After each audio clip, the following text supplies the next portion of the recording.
Welcome to Penrose Learning, where we make understanding easy. You begin by signing into your Epic Games account, log in now, and confirm the email on file so notifications work.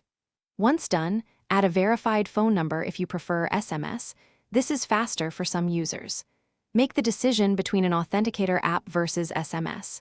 Apps are more secure, SMS is simpler. Download Google Authenticator or Authy if you pick app-based 2FA. Keep the account page open, because the next step shows the QR code you must scan. Now scan the QR code shown on the Epic 2FA page with your Authenticator app. If scanning fails, manually type the setup key into the app. After scanning, the app gives a rotating 6-digit code. Enter that code on the Epic site to confirm the link. Next, generate backup or recovery codes and save them offline. Write them down or store them in a secure password manager.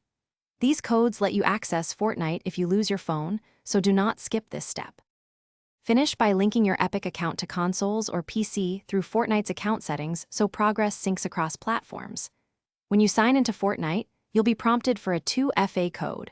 Open your authenticator or check SMS and enter that code to complete login.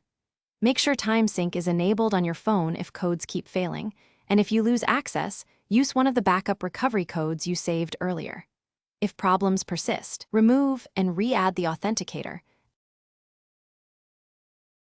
Thanks for watching. If this was helpful, leave a like and consider subscribing. See you next time.